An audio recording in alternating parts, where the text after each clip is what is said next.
जमलेल्या माझ्या तमाम हिंदू बांधवांनो, भगिनींनो आणि मातांनो,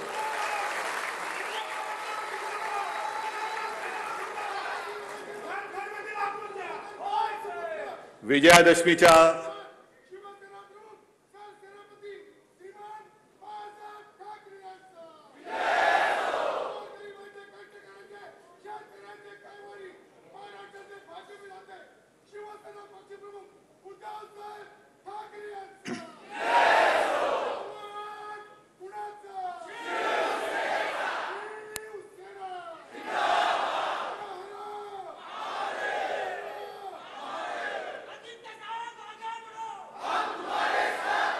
मला कल्पना आहे बऱ्याच दिवसानंतर आपल्याला वाव मिळालेला आहे.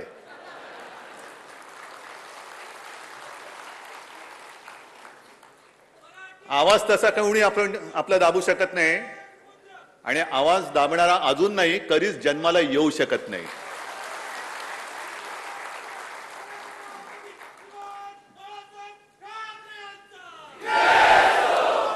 सर्वप्रथम मी आपल्याला सर्वांना दसऱ्याच्या आणि विजयादशमीच्या शुभेच्छा देतो.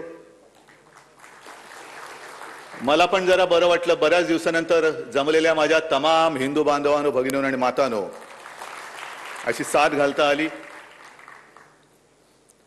आजचा हा क्षण आपल्या आयुष्यामध्ये फार मोलाचा आणि महत्वाचा आहे. सुवर्ण क्षण असतो हा. जी परंपरा शिवसेना प्रमुखाने 1966 साली सुरू केली ती समर्थपणे तुमच्या सगळ्यांच्या सोबतीने आपण पुढे नेत आहोत, याचा मला अभिमान आहे. माझ्यासाठी हा क्षण आणि हा दिवस आपल्या सगळ्यांचे एकत्रित आशीर्वाद घेण्यासाठीचा असतो. आणि आपण पाहिलं असाल की शस्त्रपूजन झाल्यानंतर मी माझ्या खऱ्या शस्त्रांची पूजा केली, आपल्यावरती फुलं उधळली. ही माझी शस्त्र आहेत जी शिवसेना प्रमुखांनी मला दिलेली आहे. आणि हे आशीर्वाद घेत असताना माझ्या मनामध्ये नेहमी एक नम्र भावना असते की हेच प्रेम सर्वप्रथम प्रत्येक जन्मी मला माझे हेच आई वडील मिळाले पाहिजेत, माझा कुटुंब, माझा परिवार हाच मिळाला पाहिजे, जन्मही महाराष्ट्रामध्येच झाला पाहिजे आणि मला स्वतःला मी मुख्यमंत्री आहे असं कधी वाटू नये.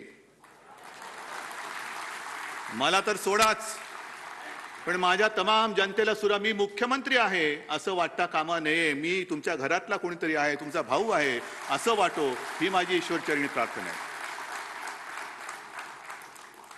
कारण काही जणांना असं वाटतं, जे बोलत होते मी पुन्हा येईन ते बोलतायत आता मी गेलोच नाही, बस तिकडे आहे तिकडेच. पण जे संस्कार असतात, जी संस्कृती असते ती हीच असते. जे माझ्या आजोबांनी शिकवलं, माझ्या वडिलांनी आणि आईने शिकवलं मला, ही पदं काय आहेत, सत्ता तरी काय आहे.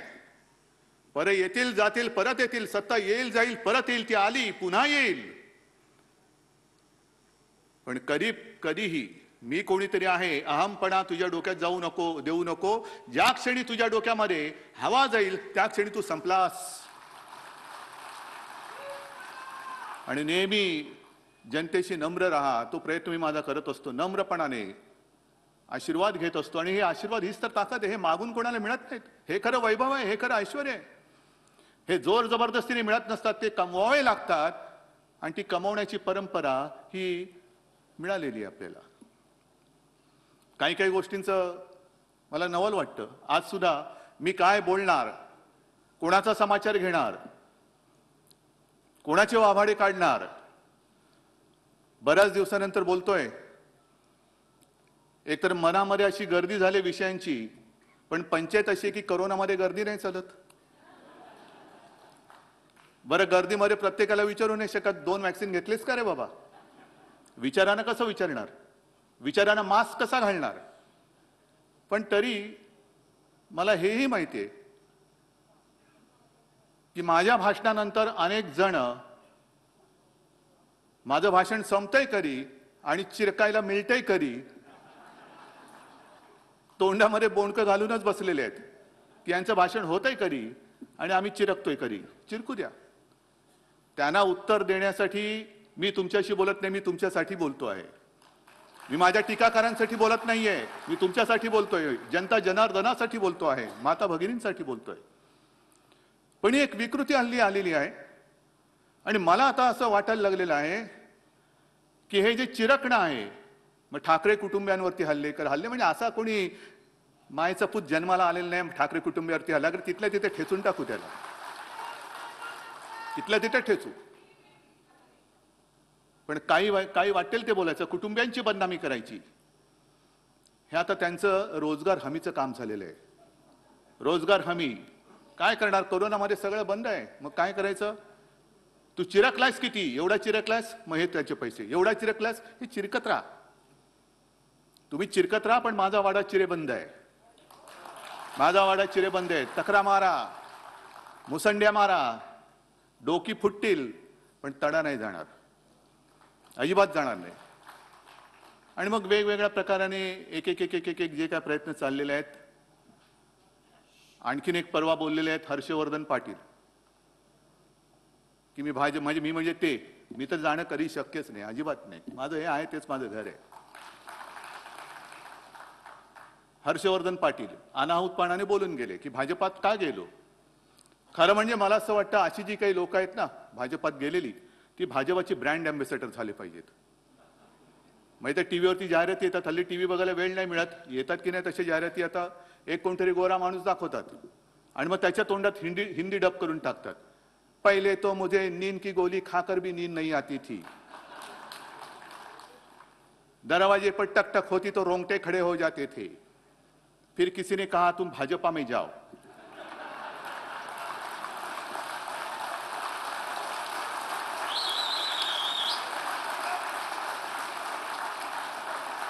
अब भाजपा पे जाने के बाद मैं कुंभकर्ण जैसी नींद सो सकता हूं, दरवाजे पर ठोका तो भी उठता नहीं हूं.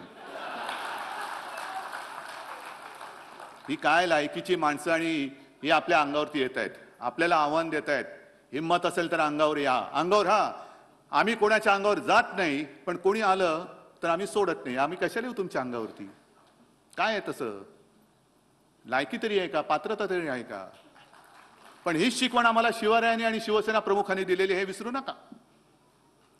आणि अंगावर आल्यानंतर शिंगावर घेण्याची भाषा करणार असाल तर स्वतःमध्ये हिम्मत आणि धमक असेल तर, आणि तर द्या. ईडी, सीबीआय, इन्कम टॅक्सच्या माध्यमातून देऊ नका. मी सुद्धा आज पक्ष प्रमुख म्हणून जर आव्हान द्यायचं झालं तर माझ्या या मर्द शिवसैनिकांच्या माध्यमातून देईन, त्यांच्या ताकदीवरती देईन. मुख्यमंत्री म्हणून देणार नाही. नाहीतर आव्हान द्यायचं आणि पोलिसांच्या मागे लपायचं, याला नामर्द म्हणतात. हे मर्दाचं लक्षण नाही, हिंदुत्वाचं तर नाहीच नाही, अजिबात नाही. पण काय काय जणांची वक्तव्याची मी 2 वक्तव्य तुम्हाला मी सांगितली. तसाच आणखीन एक विषय आहे. हिंदुत्व तर आहेच, विजयादशमी म्हटल्यानंतर हिंदुत्वाची विचारधारा तर आलीच. आज 2 मेळावे असतात, एक आपला आणि दुसरा RSSचा. आपले विचार एक आहेत, धारा वेगळ्या असू शकतील, पण विचार एक होते आहेत. म्हणून आणि म्हणूनच आम्ही केवळ आणि केवळ हिंदुत्व म्हणून भारतीय जनता पक्षाची युती केली होती. ज्यांना अजूनही वाटते मी मुख्यमंत्री, मी म्हणजे ते आहेत, राहिला असतात. जर तुम्ही शिवसेनेला दिलेलं वचन मोडलं नसतं तर कदाचित आज नाही तर उद्या तुम्ही सुद्धा मुख्यमंत्री परत झाला असतात, पण तुमच्या नशिबात नव्हतं म्हणून तुम्ही वचन मोडलं. आणि मी हे पद स्वीकारलं, एका जबाबदारीने स्वीकारलं की केवळ आणि केवळ मी माझ्या पित्याला दिलेलं वचन म्हणून मी हे पद स्वीकारलं. शिवसेना प्रमुखांना दिलेलं वचन, तसं म्हटलं तर ते वचन अजून पूर्ण झालेलं नाही. मी त्यांना सांगितलं तुमचा शिवसैनिक मी मुख्यमंत्री करून दाखवीन आणि तो मी दाखवीनच.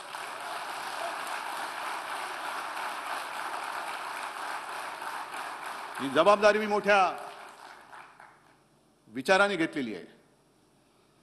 आणि कदाचित जर का दिलेलं वचन त्यांनी पाळलं असतं आणि शिवसैनिक मुख्यमंत्री केला असता तर मी कदाचित हा शब्द वापरतोय, मी ह्या राजकीय जीवनातून बाजूला सुद्धा झालो असतो. कारण हे क्षेत्र माझं नाही जी माझ्यावर टीका होते. होय, हे माझं क्षेत्र नाही. मी एक पुत्र कर्तव्य निभावण्यासाठी म्हणून या क्षेत्रात आलो आणि पाय रोवून ठामपणाने उभा राहिलेलो आहे. जी जबाबदारी खांद्यावर आहे ती ठामपणे पार पाडल्याशिवाय मी राहणार नाही, या एका निश्चयाने मी उभा राहिलेलो आहे. हाँ, हे काय थोतांड नाहीये की मैं तो फकीर हूं, झोली पहन के. ये झोली बिली हे माझी अशी दरिद्री कर्मदरिद्री विचार आमचे नाही आहेत.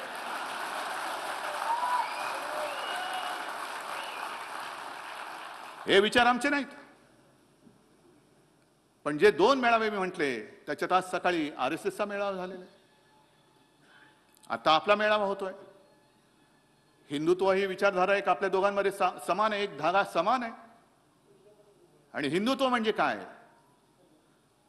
मला मोहनजींना सांगायचे की मोहनजी माफ करा, मी जे काय बोलणार आहे ते कृपा करून मी तुमच्यावरती टीका करतोय असं समजू नका. पण तुम्ही जे काय सांगत आहात आणि मी जे काय सांगतो आहे ते जर का आपलीच माणसं ऐकणार नसतील तर ही मेळाव्याची थेर करायची तरी कशाला. गेल्या वर्षी सुद्धा जे मोहनजींनी सांगितलं होतं हिंदुत्व म्हणजे काय, मी आणले त्यांची वाक्य ही आणलेली आहेत. पण एक मुद्दा मी स्पष्ट करू इच्छितो की आमचं हिंदुत्व म्हणजे काय. आमचं हिंदुत्व हे राष्ट्रीयत्व आहे. आणि शिवसेना प्रमुखांनी अनेकदा सांगितलेले आहे, तुम्ही सुद्धा त्याला साक्ष आहात, की पहिल्यांदा आपण माणूस म्हणून जन्माला येतो, जात-पात धर्म हा नंतर आपल्याला चिकटतो. मग काय करायचं आहे, धर्माचा अभिमान असायला पाहिजे, धर्म पाळायचा पाळला पाहिजे. पण प्रत्येकाने आपापला धर्म आपल्या घरात ठेवायचा आणि घराबाहेर जेव्हा मी पाऊल टाकतो तेव्हा हा माझा देश, हाच माझा धर्म असलाच पाहिजे, हे आमचं हिंदुत्व आहे. पण हा विचार आमचा आहे, ही शिकवण आम्हाला दिलेली आहे. अशी शिकवण घेऊन आम्ही घराबाहेर पडतो आणि देश हा माझा धर्म म्हणून जेव्हा आम्ही वाटचाल करत असतो त्यावेळेला जर का आमच्या वाटेमध्ये स्वतःच्या धर्माची मस्ती घेऊन मध्ये कोणी अडथळा आणला तर मग मात्र आम्ही एक कडवट देशाभिमानी, राष्ट्राभिमानी हिंदू म्हणून त्याच्या समोर उभे राहिल्याशिवाय राहणार नाही. ही सुद्धा आमची पुढची शिकवण आहे. हल्ली काय झालेलं आहे, नुसतं ब्ला ब्ला ब्ला ब्ला बोलत जायचं, टीका करायची, विचारांचा पत्ता नाही, कशात काही नाही, एकाचं पायपोस दुसऱ्यात नाही. आणि आज सुद्धा जे मोहन भागवतांचे जे आहेत विचार,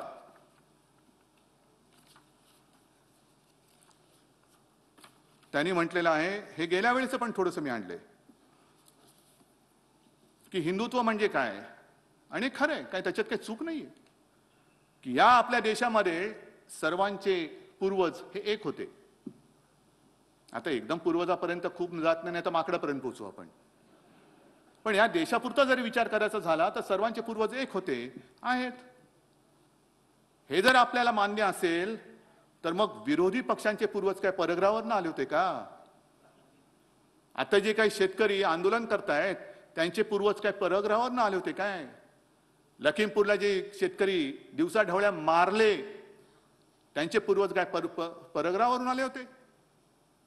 हा जो काही विचार आहे की आपण सगळे एक आहे, हिंदुत्व म्हणजे काय, आम्ही दुसऱ्याचा द्वेष मत्सर करत नाही,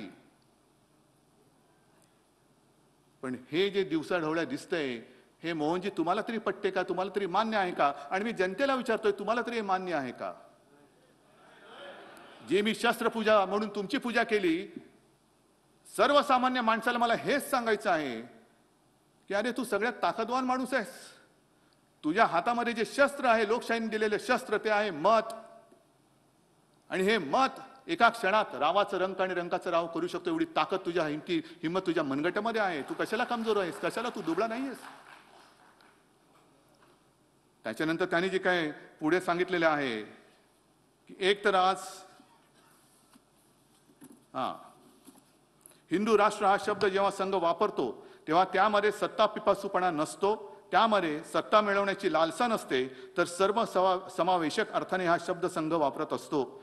सत्तेसाठी संघर्ष करताना विवेक वापरावा, वैचारिक लढा हवा, युद्ध नको. मग तुमच्या विचारधारेतून, तुमच्या वर्गातून जे आता लोक बाहेर पडलेले आहेत आणि सत्ता काबीज करून बसलेली आहेत, त्यांना ही शिकवणी परत लावा जरा एकदा. सध्या जो काय सगळा खेळ चालू आहे, वाटेल ते करायचं, पण मला सत्ता पाहिजे. व्यसनाधीनता जी हा जो एक प्रकार आहे, अंमली पदार्थ हा एक वेगळा भाग झाला, त्याचा तर नायनाट केलाच पाहिजे. पण सत्तेचं व्यसन हा सुद्धा एक अंमली प्रकारच आहे. अगदी बाजार उद्यान समित्यांपासून लोकसभेपर्यंत माझ्याच अंमलाखाली पाहिजे, हा सुद्धा एक अंमली प्रकारच आहे. आणि ह्या अंमली प्रकाराचा बंदोबस्त कोण करणार, कोणी करायचा? आज ज्या पद्धतीने एक एक प्रकार चाललेले आहेत, काय वाटेल ते कर. आता झालं, पुढच्या महिन्यात तुमच्या आशीर्वादाने ह्या आपल्या हक्काच्या सरकारला 2 वर्ष पूर्ण होतील.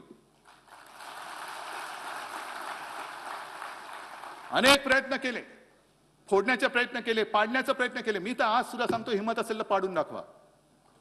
आज पण सांगतो मी. पण तसं करून पडत नाही. मग आपल्याकडे तो खेळ आहे ना, छापा की काटा. छापा टाकायचा आणि काटा काढायचा.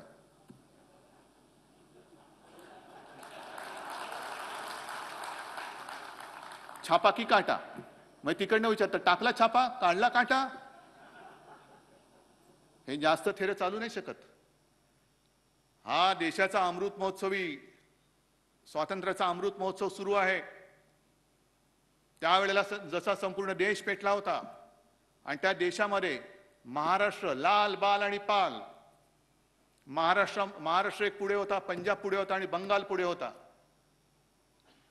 बंगालनी त्यांचं कर्तृत्व दाखवलेलं आहे. मी खरोखर ममता दीदींना आणि बंगाली जनतेला धन्यवाद देतोय, अभिनंदन करतो आहे की तुम्ही ती एक जिद्द, न झुकण्याची जिद्द ही कायम ठेवलेली आहे. आणि ती जिद्द आपल्या सुद्धा रगारगामध्ये आणि रक्तामध्ये आहे, ही आपल्याला तयारी ठेवावी लागेल. हर हर महादेव म्हणजे काय असतं ते कदाचित पुन्हा एकदा दिल्लीच्या तख्त्याला दाखवण्याची वेळ येऊ नये, पण आलीच तर दाखवावंच लागेल. मग हा सत्ता पिपासूपणा नाहीये. वैचारिक लढा ठीक आहे ना, ह्याच्यात कुठला विचार आहे? म्हणजे मला दुःख, राग हा काय येतो? तर मगाशी मी जो उल्लेख केला, तोंडामध्ये बोंडकं घालून बसले असतील शिवसेनेला बदनाम करणारी लोक. अरे जर का 92-93 साली शिवसैनिक हे मर्द उतरले नसते तर तुमची बोंडकं आणि तुम्ही कुठे असतात आता कळलं तरी असतं. एक जो माहितीच्या अधिकारामध्ये माहिती मागवली गेली की या देशामध्ये हिंदुत्व धोक्यात आहे का, हिंदुत्वाला धोका आहे का? आणि केंद्रीय गृह मंत्रालयाने सांगितलं की हिंदुत्वाला तसा धोका नाहीये. याच दिवसाची आणि याच क्षणाची वाट बघत होतो आपण. पण हिंदुत्वाला आता धोका नाहीये म्हटल्यानंतर आता खरं हिंदुत्व हे धोक्यामध्ये आहे. आणि ते परक्यांपासून नाही, तर हे उपटसुंब नव हिंदू जे उगवलेले आहेत त्यांच्यापासून त्यांना खरा धोका आहे. राजनाथ सिंग आणि परवा तो एक वाद म्हणजे विधान एक वादग्रस्त झालं की सावरकरांबद्दल त्यांनी केलेले विधान कशाला जात आहे? सावरकरा शब्द उच्चारण्याची आपली लायकी तरी आहे का? गांधीजी उच्चारण्याची आपली लायकी तरी आहे का? गांधीजी समजलेत का सावरकर समजलेत? महिलांवरती जे काय अत्याचार वाढतायत, मी शिवाजी पार्कच्या दसऱ्या मेळाव्यात 2-4 वर्षापूर्वी बोललो होतो, माय मरो आणि गाय जगो हे आमचं हिंदुत्व नाही. काय तेव्हा उन्माद माजला होता सगळीकडे, झुंडबळी झुंडबळी. आणि त्याच्यावरही भागवत बोललेत की झुंडबळी घेणारे हे हिंदूच नाहीयेत. मग हे हिंदुत्व आहे तरी काय? कोणी शिकवायचं, कोणाला शिकवायचं आणि कोणाकडून शिकायचं? जर हिंदुत्वाला धोका नाही आहे हे आजचं जर का सत्य असेल, तर मग जेव्हा हिंदुत्वाला धोका होता त्यावेळेला एकच मर्द, ते म्हणजे एकमेव हिंदू हृदय सम्राट शिवसेना प्रमुख बाळासाहेब ठाकरे हा हिंदुत्वाच्या दुश्मनांसमोर उभा राहिला होता. हिंदुत्वाच्या दुश्मनांसमोर उभा राहिला होता. काय कसली पर्वा नाही केली. अनेक धमक्या आल्या, उडवून टाकू. अरे काय उडवून टाकू? त्यांनी जे सांगितलं होतं की धमक्या येत आहेत पण ज्या रंगाची गोळी माझ्या शरीराला स्पर्श होऊन जाईल तो रंग या हिंदुस्थानातून आम्ही पुसून टाकल्याशिवाय राहणार नाही. कोणामध्ये धमक होती, कोणामध्ये हिंमत होती? 92-93 साली जेव्हा पूर्ण मुंबई पेटली होती, इतरही ठिकाणी दंगली झाल्या होत्या, कोण रस्त्यावरती उतरलं होतं? कोणी घेतली होती जबाबदारी? बाबरी पाडल्यानंतर सुद्धा सगळे लोक आज जे छाती काढून पुढे जात आहेत ते तेव्हा शेपटे त्यांना आहेत की नाही एवढ्या आतमध्ये गेलेल्या शेपट्या कापत कापत कापत बिळामध्ये लपले होते. आज शेपूट आणि छाती पुढे काढून सांगताय. थरथरत होतं ते, बोलायची कोणाची हिंमत नव्हती. आणि तेव्हा शिवसेना प्रमुख बोलले होते, गर्व से कहो हम हिंदू है. आणि तेव्हाही मुंबई वाचवली होती ती पोलिसांच्या मदतीने नाही, लष्कराच्या नाहीच नाही. पोलीस आणि लष्कर हे शिवसैनिकांना पिटत होते. मला आठवतंय कुर्ला चेंबूर भागातली कुठली तरी झोपडपट्टी असेल, मी गेलो होतो तिकडे. एका झोपडीत गेलो, अंगावरती शहारा आला माझ्या. संपूर्ण झोपडी म्हणजे घर उद्ध्वस्त झालेलं, गॅस सिलेंडर पडलेला आहे, कपडे पडलेले आहेत, बांगड्या फुटलेल्या आहेत, रक्ताचा सडा पडलेला आहे. मी विचारलं शिवसैनिकांना, काय रे काय झालं इकडे? तो नाही, इथल्या महिलेला घरात कोणी नाही असं बघून हे जे हैवान होते ते उचलून नेत होते. घरामध्ये कोणी नव्हतं, कारण घरातले सगळे जे पुरुष होते ते कामासाठी बाहेर गेलेले.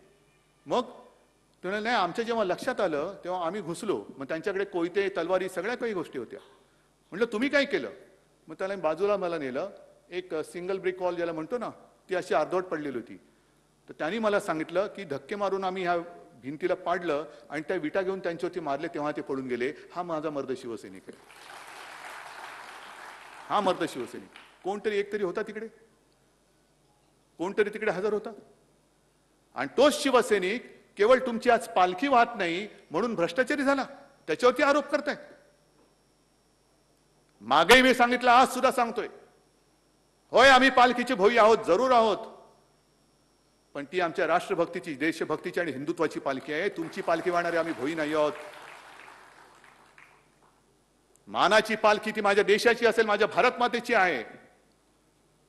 पण तुमच्या पक्षाच्या पालख्या वाहण्यासाठी या शिवसैनिकाचा जन्म झालेला नाही. देव, देश आणि धर्मासाठी या शिवसैनिकाचा जन्म झालेला आहे. पण तो शिवसैनिक तुम्ही भ्रष्ट ठरवून टाकता का? तर तुमच्या पालख्या वाहत नाही. हे आमचं हिंदुत्व नाही. वाईट काळामध्ये सोबत असलेला आपला सहकारी, आपला सोबती तेव्हा चालत होता. म्हणजे हर्षवर्धन पाटील आज तुमच्यात भाजपात आल्यानंतर एकदम पवित्र झाले. हे गटाराचं पाणी तुमच्यात टाकलं तर गंगा, आणि ते पाणी दुसरीकडे टाकलं तर गटार गंगा. हे जी काही थेर चाललेलं नाही, हे हिंदुत्व नाहीये. कोणाच्याही कुटुंबावरती, वैयक्तिक पत्नीवरती, मुलांवरती खोटे आरोप करणं हे हिंदुत्व नाही. ह्याला नामर्द किंबहुना अक्करमाशापणा म्हणतात. मर्द कसा, शिवराचं नाव घ्यायचं तर मर्दासारखा समोर गेला पाहिजे. कोणाच्या तरी आडून लपून हल्ले करायचे आणि मग तो मी नव्हेच, शंड आहेस तू. माफ करा जरा थोडीस एवढ्या वर्षानंतर काहीतरी वडलोपार्जित जी संपत्ती शब्दांची आहे ती तरी वापरू द्या. आहे संपत्ती सगळी आहे माझ्याकडे. अगदी थोडेफार आजोबांचे शब्द पाठ आहेत, वडिलांचे तर आहेच आहेत. पण जरा माचा संस्कार आहे म्हणून ते वाचतायत. नाही तर फाडायला काही वेळ नाही लागत, फाडायला वेळ नाही लागत. पण तो शिवसैनिक तुमच्या लेखी आज भ्रष्ट झाला, त्याच्या मागे तुम्ही लागताय. मगाशी मी तुम्हाला सांगितलं की छापा का काटा, काटा कसा असतो हे एकदा बोचल्यानंतर कळेल. नशीबवान समजा अजून बोचत नाहीये, अजून बोचत नाहीये. पण सत्ता पिपासूपणा किती, प्रत्येक सगळ्या गोष्टी मला पाहिजे. अरे घे ना बाबा.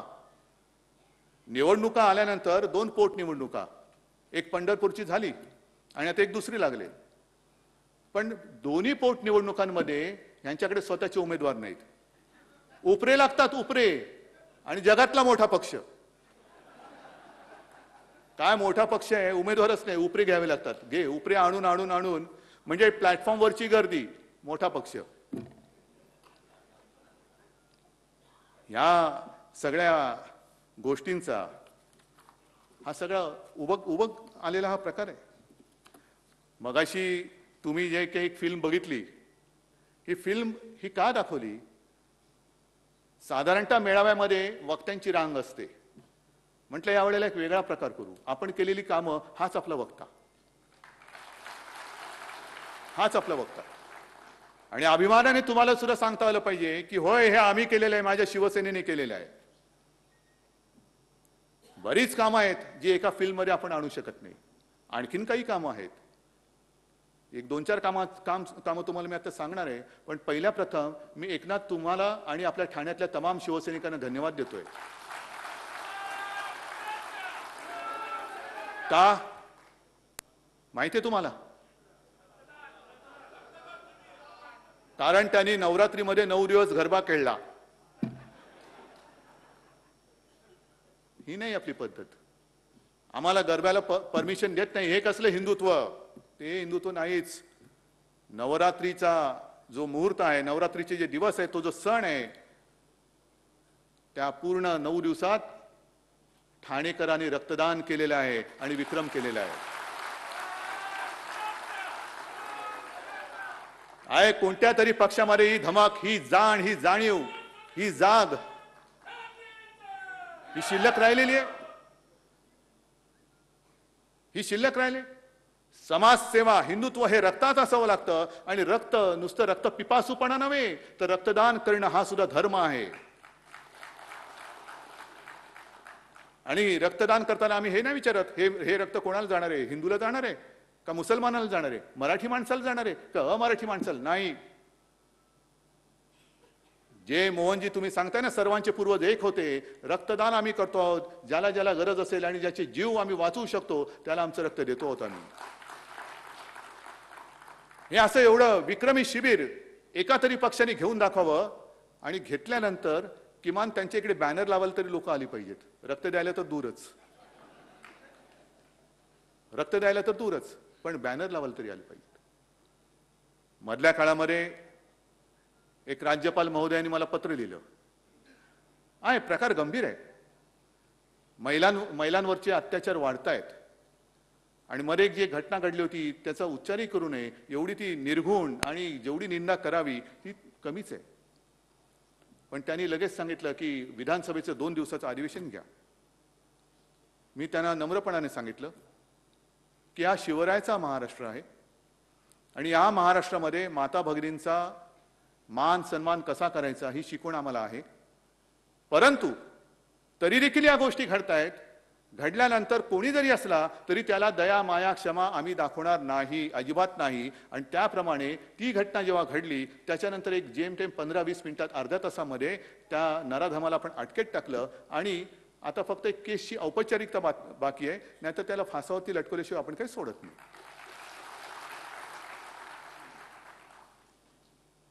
पण 2 दिवसाचं अधिवेशन घ्या म्हणून मी नम्र विनंती केली. तर त्यांना म्हटलं की महिलांवरचे अत्याचार हे तर देशभर वाढत आहेत आणि आपली संस्कृती एक आहे, हिंदुत्व आपलं सगळ्यांचं एक आहे. तर विधानसभेचं अधिवेशन कशाला? आपण मोदीजींना सांगा 2 दिवसाचं संसदेचं अधिवेशन घ्या ना, आठवडाभरचं घ्या. तमाम सर्व माझ्या देशातले जे लोकप्रतिनिधी आहेत ते तिकडे येतील, आपापल्या राज्यातल्या काही गोष्टी तिकडे सांगतील.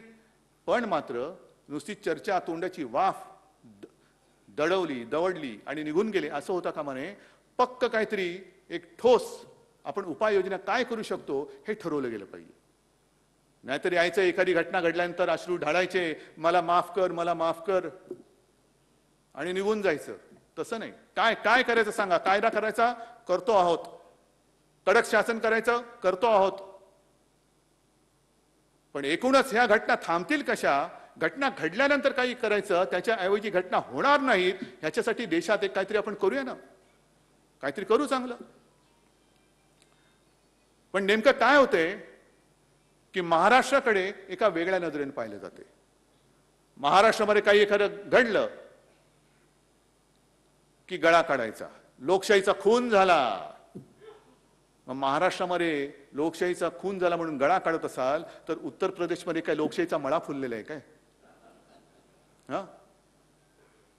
म्हणजे जसं मी शिवसैनिकांचं सांगितलं की त्यावेळेला हिंदुत्व विरोधात जे नराधम रस्त्यावरती उतरले होते त्यांना शिवसैनिकांनी त्यांच्या हिमतीवरती अडवलं होतं, वार छातीवरती घेतले होते आणि छातीवरती वार केले होते. त्याचप्रमाणे 26 नोव्हेंबर कोणी विसरू शकत नाही. जो अतिरेकी हल्ला मुंबईवरती झाला होता, कशाला आपण ते स्मृतिदिन आणि सगळ्या गोष्टी साजऱ्या करायच्या? साजऱ्या नाही, स्मृतिदिन पाळायचे. ओंबळे गेले, करकरे, कामटे हे सगळे पाळत असताना ज्या वेळेला अतिरेकी घुसले होते आणि त्यांच्या सोबत त्यांच्या बरोबरीने स्वतःच्या जीवाची पर्वा न करता जे माझे पोलीस लढत होते, आपले पोलीस लढत होते, त्यांचं कौतुक करायचं की त्यांना माफिया बोलायचं? आलेत ना इकडे सुद्धा, नांगरे पाटील असतील, आहेत, मला बाहेर भेटले, असे अनेक पोलीस आहेत, अनेक पोलीस आहेत. एक गोळी त्यांचा छेद घेऊ शकत होती, हृदयाचा नाही तर डोक्याचा. का राहिलं असतं? पण त्यांनी पर्वा नाही केली. जसा सैनिक तिकडे सीमेवरती लढतो त्याच जिद्दीने आणि त्याच हिमतीने लढणारे हे माझ्या महाराष्ट्राचे पोलीस आहेत. मला अभिमान आहे त्यांचा.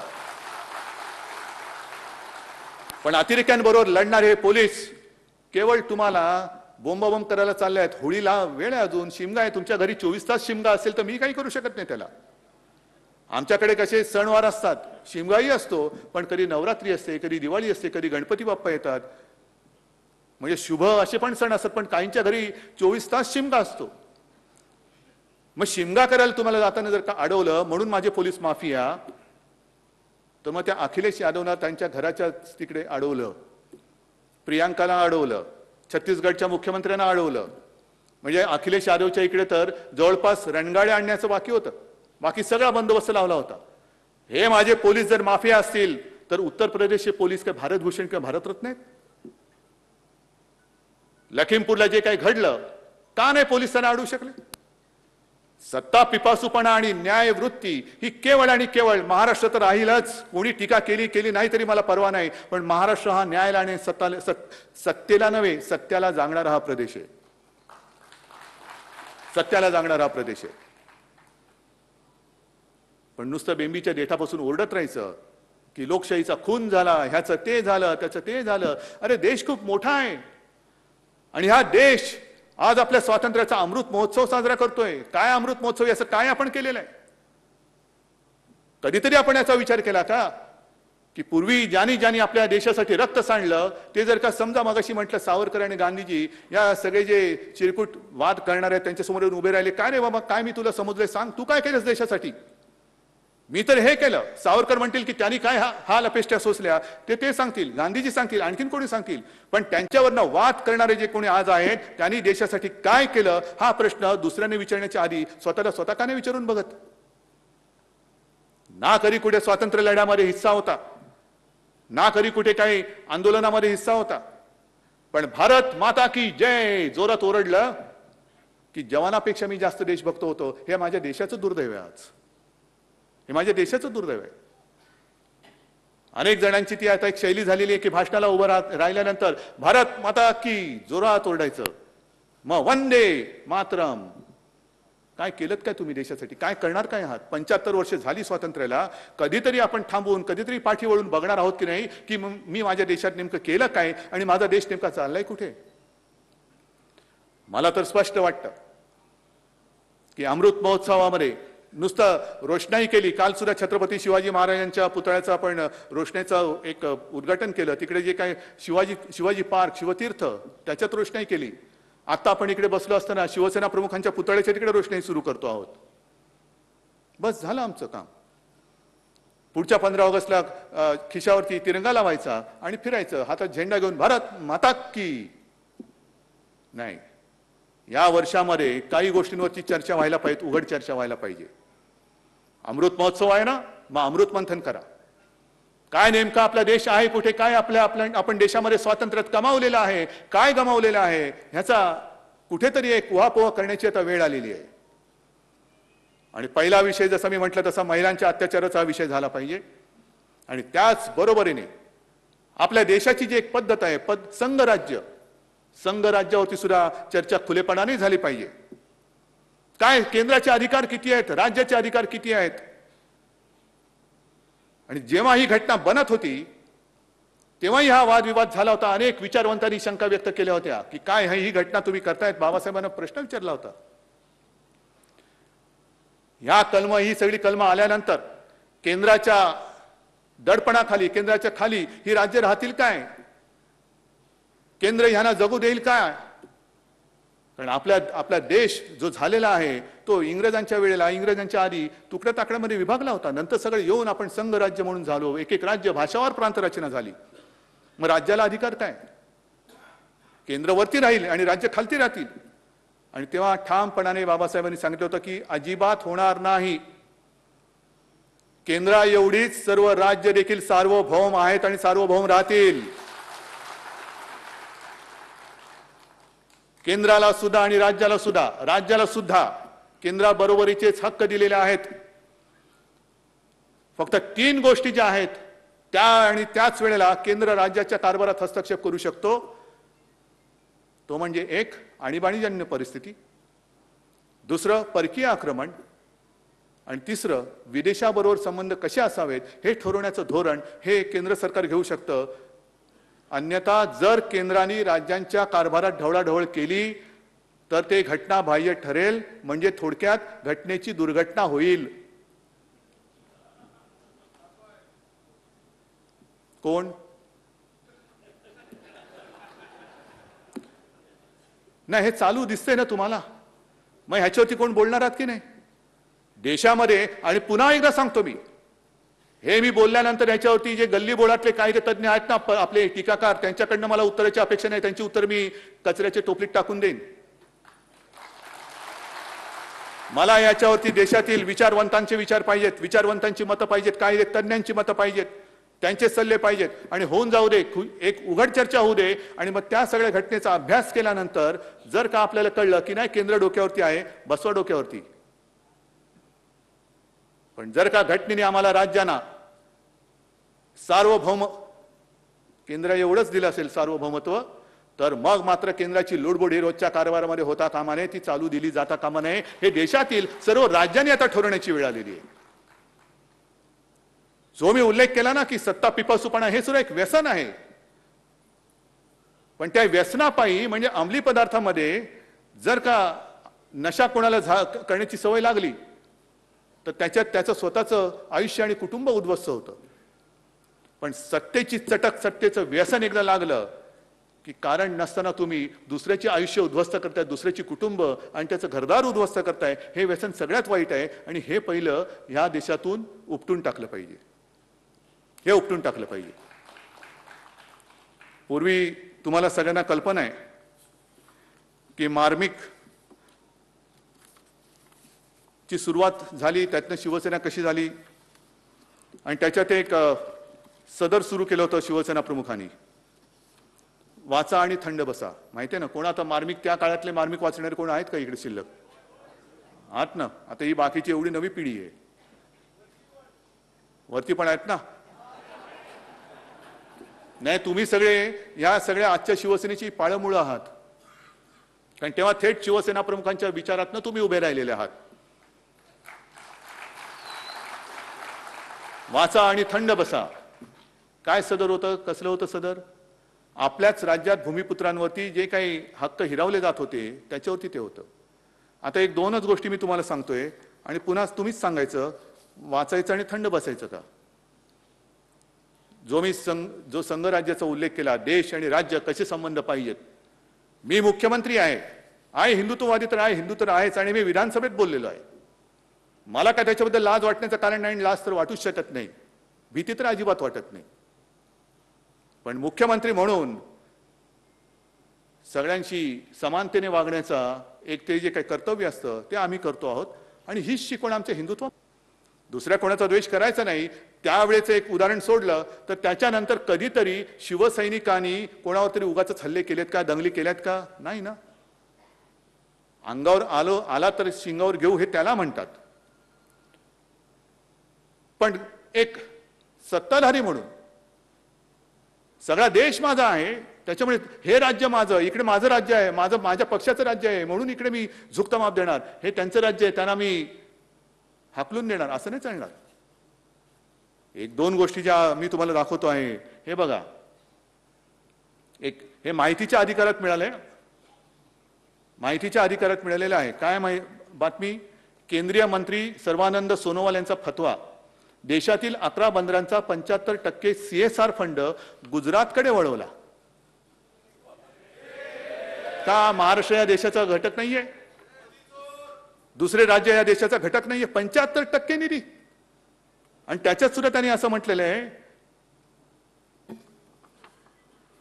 की बऱ्याचशा संस्था, भाजप तसेच राष्ट्रीय स्वयंसेवक संघाशी संबंधित असलेल्या संस्थांना JNPTच्या CSR फंडातून कोट्यावधी रुपयांची खिरापत वाटल्याची गंभीर बाब माहिती अधिकारात समोर आलेली आहे. वाचा आणि थंड बसा.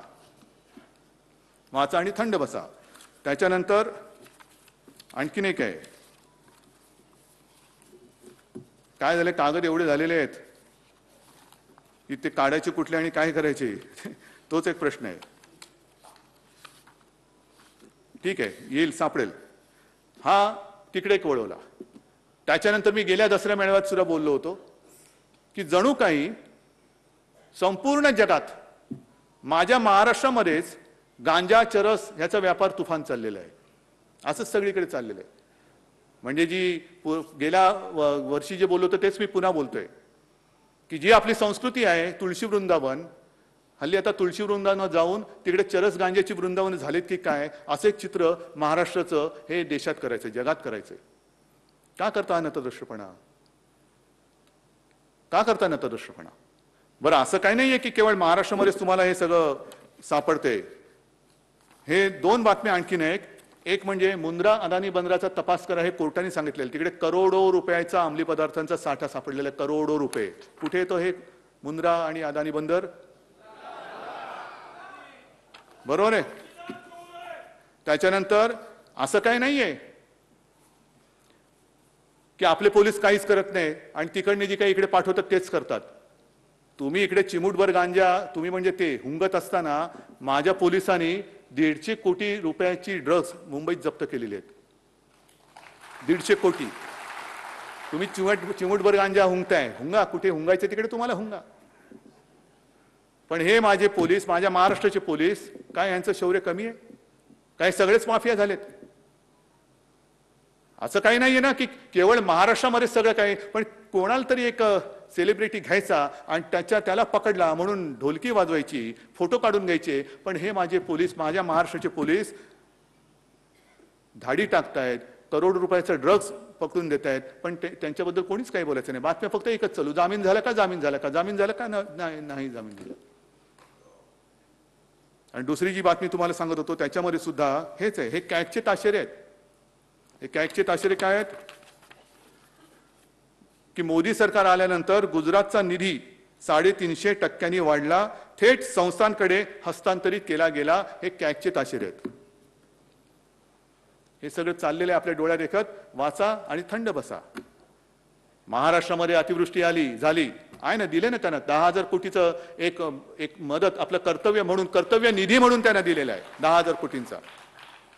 जून जुलैमध्ये सुद्धा 11,000 कोटींचा दिलेला आहे.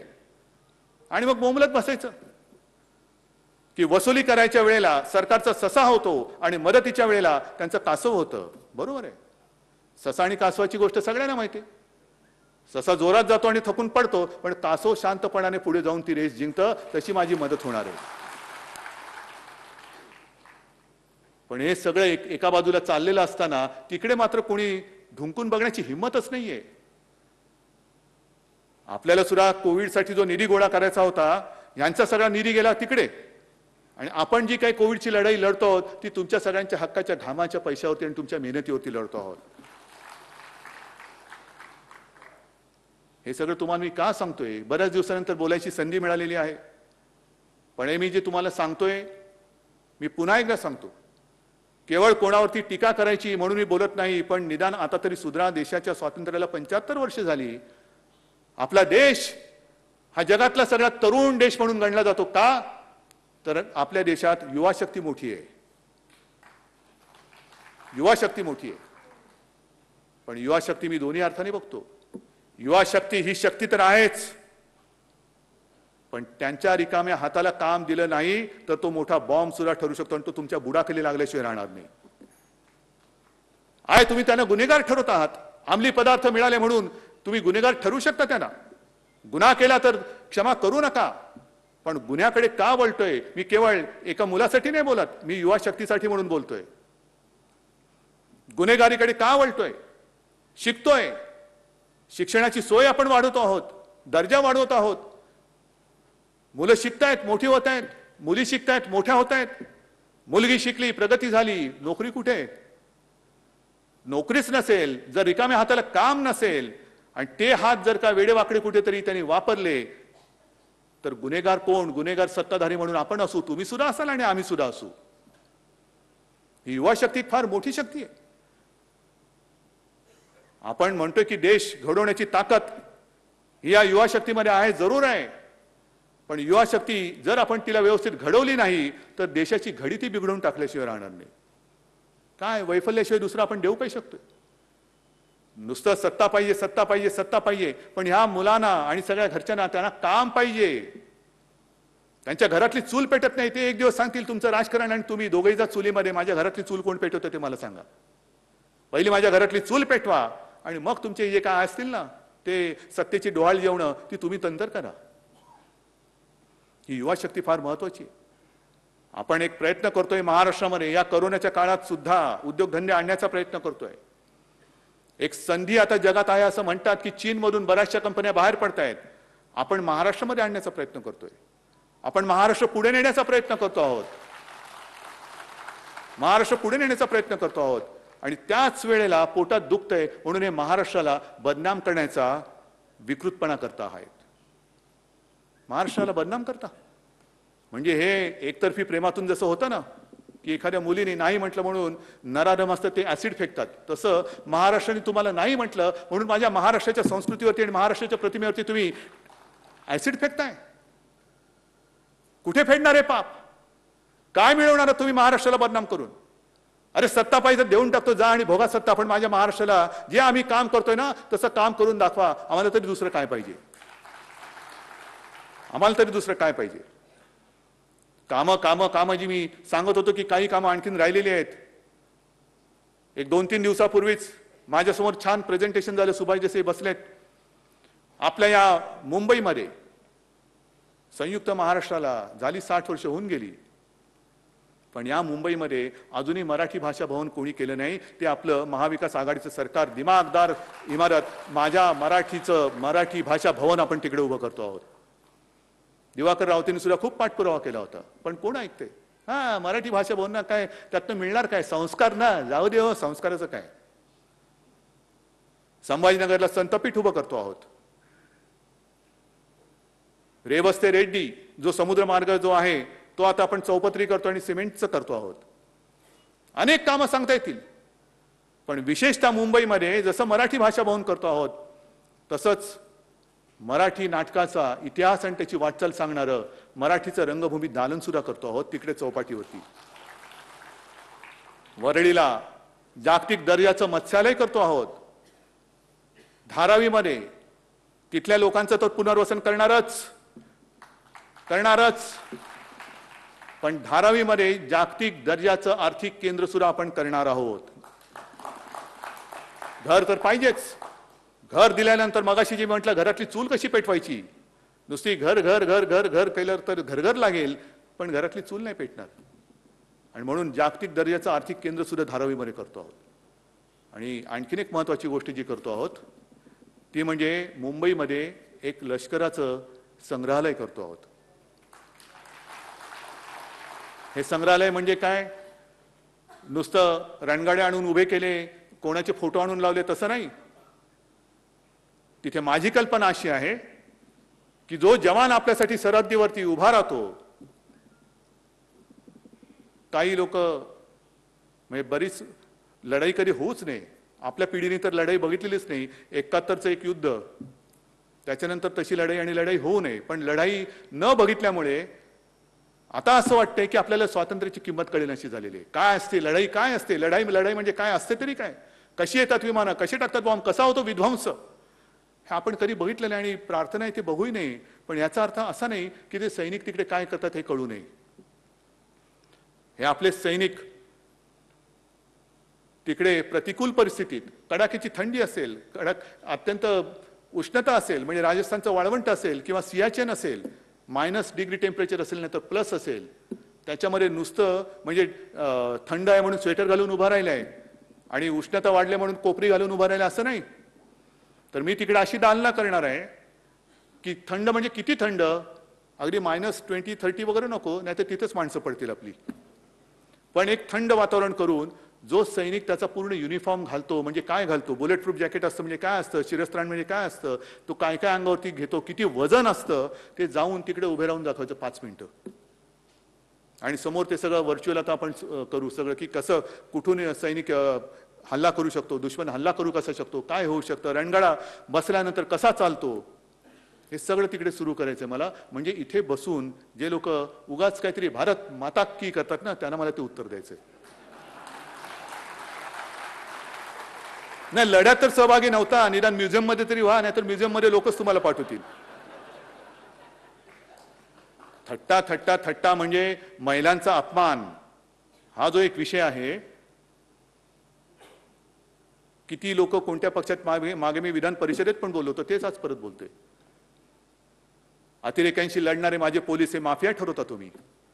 देशासाठी म्हणजे आपल्यासाठी लढणारा सैनिक, त्यांच्या माता भगिनींची चेष्टा करणारी औलाद ही तुमच्या पक्षामध्ये आहे, त्यांना पहिले फेकून द्या बाहेर आणि मग आमच्यावरती बोला. पण हे देशभक्तीचं जे काही बीज आहे, येतील ना मुलं, येतील त्यांना सुद्धा कळेल सैन्यात काय असतं, कळू द्या. नागरिकांना कळेल, वयोवृद्ध असतील त्यांना कळेल. या अशा सगळ्या गोष्टी आपण या मुंबईमध्ये करतोय. आणि म्हणून मला असं वाटतं नम्रपणाने की बऱ्याच गोष्टी बोलायचे तेवढे मी बोललेलो आहे. आणखीन काही उगाच बोलत बसलो तर त्याला काय अर्थ राहणार नाही, लक्षात काहीच राहणार नाही. आणि मग आता ही वेळ आलेली आहे. मी बंगालचं जे अभिनंदन केलं, ती तयारी महाराष्ट्रामध्ये असायला पाहिजे आहे. कोणी किती वार करायला आला तर त्याची तलवार किंवा कोणतेही हत्यार असेल ते मोडून तोडून टाकून त्याचं पार्सल परत पाठवण्याची हिंमत आणि धमक तुमच्यामध्ये आहे. फक्त एकच काम करायचं, ज्याचा उल्लेख मी केला की आता हिंदुत्वाला धोका नाही, माझं मत आहे हिंदुत्व आता खरं धोक्यात आहे. कारण हिंदुत्वाची शिडी करून जे वर चढलेले आहेत ते आता इंग्रजांची नीती साधू शकतात, तोडा फोडा आणि राज्य करा. मराठी अमराठी वेगळे करतील, मराठीमध्ये जातपात आणून, समाज आणून त्या भिंती उभ्या करतील आणि वरती सत्तेची गाजरं खात बसतील. खायला देणार तुम्ही? मग शिवसेना प्रमुखांनी जो एक संदेश दिला होता, मराठेतर 96 कोळी 92 कोळी, स्पृश्य अस्पृश्य घाटी कोकणी हा भेदाभेद गाडून मराठी माणसाची भक्कम एकजूट बांधा. आणि या एकजुटी बरोबर आणखीन एक एकजूट बांधायची, ती म्हणजे मराठी अमराठी हा भेदभाव गाडून हिंदूंची सुद्धा भक्कम एकजूट बांधा. मराठा ते तुका मिळवावा, महाराष्ट्र धर्म वाढवावा, तसा हिंदू ते तुका मिळवावा, हिंदुस्तान धर्म वाढवावा. जय हिंद, जय महाराष्ट्र.